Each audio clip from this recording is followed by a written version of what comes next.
샬롬. 2022년 1월 셋째 주 묵상과 나눔이 있는 가정입니다. 올해도 계속해서 가정에서 예배를 드리면서 성전을 세워가시는 모든 가정을 주님의 이름으로 축복합니다. 다 함께 사도신경으로 우리의 신앙을 고백하겠습니다. 나는 전능하신 아버지 하나님, 천지의 창조주를 믿습니다. 나는 그의 유일하신 아들, 우리 주 예수 그리스도를 믿습니다. 그는 성령으로 잉태되어 동정녀 마리아에게서 나시고 본디오 빌라도에게 고난을 받아 십자가에 못 박혀 죽으시고 장사된 지 사흘 만에 죽은 자 가운데서 다시 살아나셨으며 하늘에 오르시어 전능하신 아버지 하나님 우편에 앉아 계시다가 거기로부터 살아있는 자와 죽은 자를 심판하러 오십니다. 나는 성령을 믿으며 거룩한 공교회와 성도의 교제와 죄를 용서받는 것과 몸의 부활과 영생을 믿습니다. 아멘. 다 함께 찬송가 347장 함께 찬송하시겠습니다.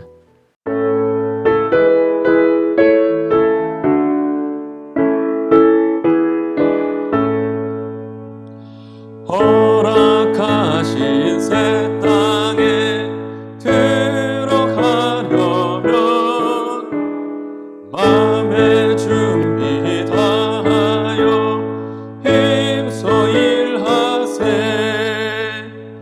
여호수아 본받아 앞으로 가세. 우리 거할 처소는 주님 품일세. 시험을 안 당해도 낙심 말고서 맘의 걱정 버리고 힘써 일하세. 여호수아 본받아 앞으로 가세. 우리 거할 처소는 주님 품일세. 앞서가신 예수님 바라보면서 모두 마음을 합하여 힘써 일하세. 여호수아 본받아 앞으로 가세. 우리 거할 처소는 주님 품일세. 일할 곳이 아직도 많이 있으니 담대하게 나가서 힘써 일하세. 여호수아 본받아 앞으로 가세. 우리 거할 처소는 주님 품일세. 아멘. 1월 셋째 주 우리 가정에 주시는 하나님의 말씀은 구약성경 여호수아 1장 1절에서 9절 말씀입니다. 여호와의 종 모세가 죽은 후에 여호와께서 모세의 수종자 눈의 아들 여호수아에게 말씀하여 이르시되 내 종 모세가 죽었으니 이제 너는 이 모든 백성과 더불어 일어나 이 요단을 건너 내가 그들 곧 이스라엘 자손에게 주는 그 땅으로 가라. 내가 모세에게 말한 바와 같이 너희 발바닥으로 밟는 곳은 모두 내가 너희에게 주었노니 곧 광야와 이 레바논에서부터 큰 강 곧 유브라데 강까지 해쪽 속의 온 땅과 또 해지는 쪽 대해까지 너희의 영토가 되리라. 네 평생에 너를 능히 대적할 자가 없으리니 내가 모세와 함께 있었던 것 같이 너와 함께 있을 것임이니라. 내가 너를 떠나지 아니하며 버리지 아니하리니 강하고 담대하라. 너는 내가 그들의 조상에게 맹세하여 그들에게 주리라 한 땅을 이 백성에게 차지하게 하리라. 오직 강하고 극히 담대하여 나의 종 모세가 네게 명령한 그 율법을 다 지켜 행하고 우로나 좌로나 치우치지 말라. 그리하면 어디로 가든지 형통하리니 이 율법책을 내 입에서 떠나지 말게 하며 주야로 그것을 묵상하여 그 안에 기록된 대로 다 지켜 행하라.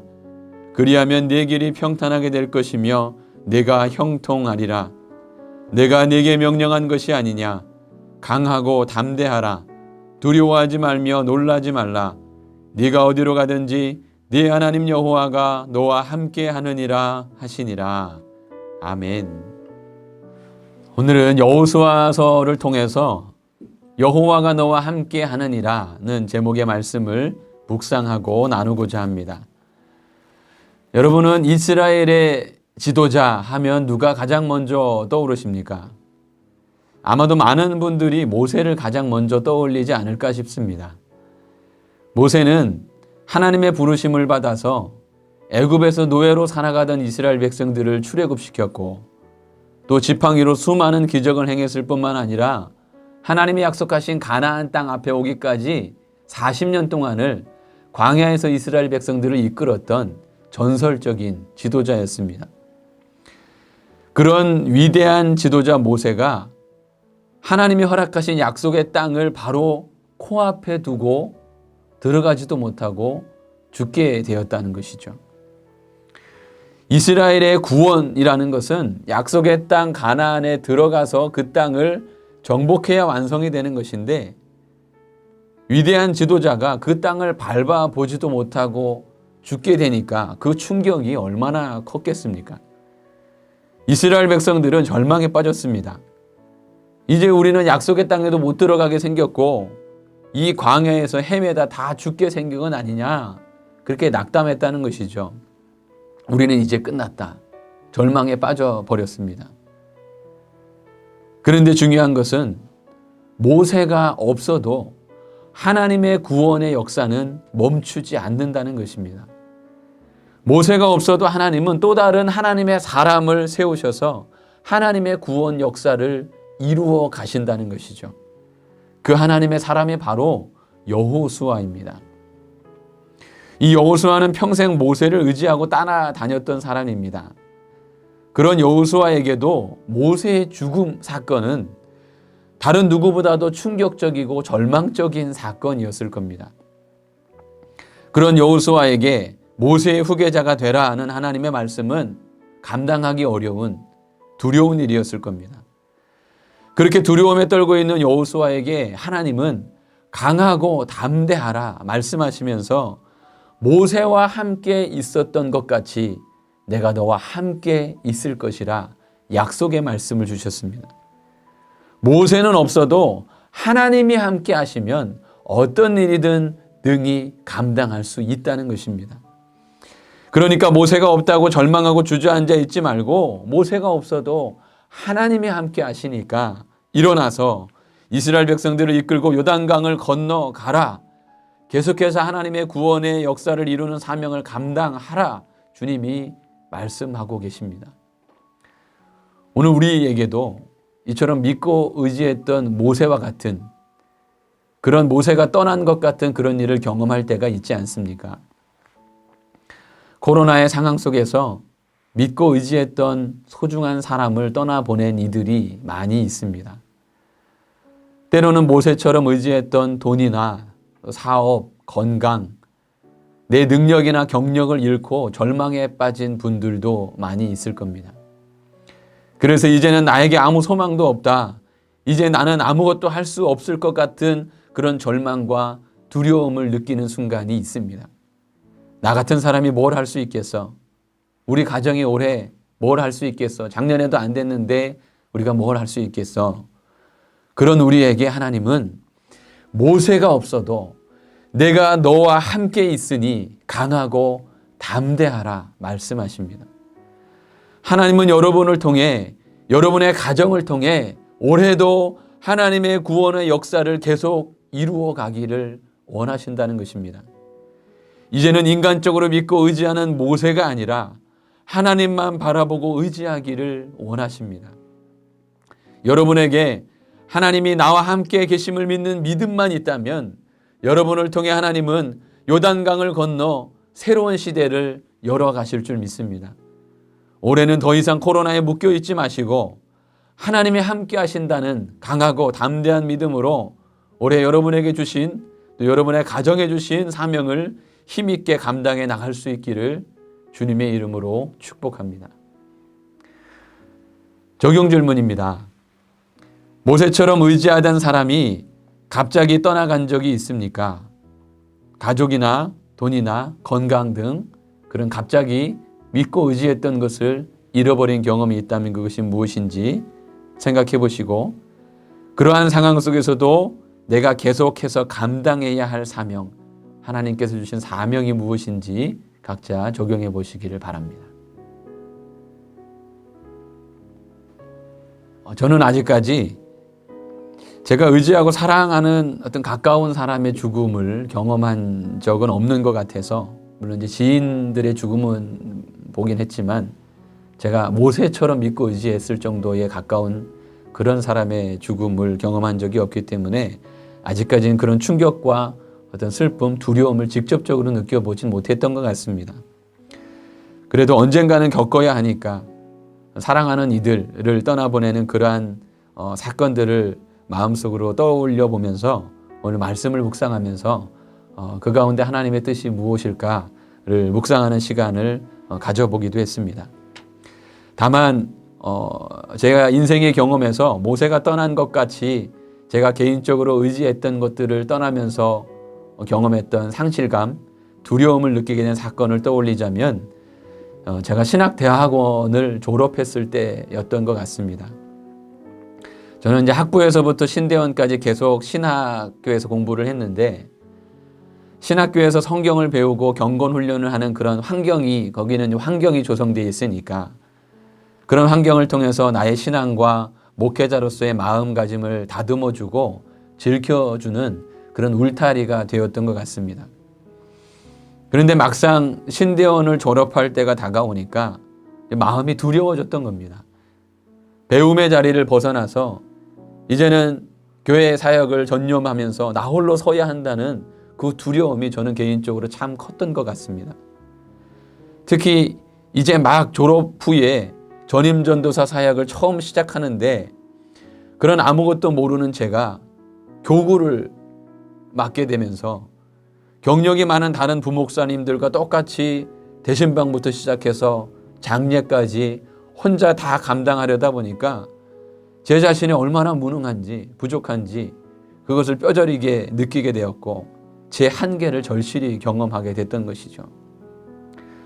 그렇다고 거기서 사역을 못하겠다고 그만둘 수도 없고, 그렇다고 누가 뭘 가르쳐주는 사람도 없고, 뭘 어떻게 해야 할지는 모르겠고, 신방은 어떻게 하는 것이며 가서 설교는 어떻게 해야 되는 것이며 무슨 기도를 해야 될까, 아무도 가르쳐주는 이도 없고 어떻게 해야 될지도 모르겠고, 그래서 거의 매일 눈물로 하나님 앞에 호소했던 것 같습니다. 하나님은 그 과정을 통해서 제가 이제는 하나님이 아닌 다른 어떤 사람이나 학교나 어떤 세상의 어떤 것을 울타리로 삼고 의지할 것이 아니라 오직 하나님께 무릎을 꿇고 하나님께만 매달리도록 그렇게 제 인생을 이끄셨던 것 같습니다. 그때는 정말 잠도 못 자고 몇 달간 밤을 지새우면서 죽을 것만 같은 시간을 보냈는데, 지나고 보니까 그때가 하나님의 위로하심과 은혜를 가장 많이 경험했던 때였고, 제가 앞으로 목회를 하면서 어떤 마음가짐으로 살아야 할지를 깨닫게 되는 은혜의 때였던 것을 오늘 말씀을 통해서 깨닫게 됐습니다. 이제 여러분도 적용 질문을 묵상해 보시고 적용하신 것을 가족과 서로 나눠보시기를 바랍니다.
이제 다 같이 우리 가정을 위한 기도문을 읽으면서 하나님께 기도하겠습니다.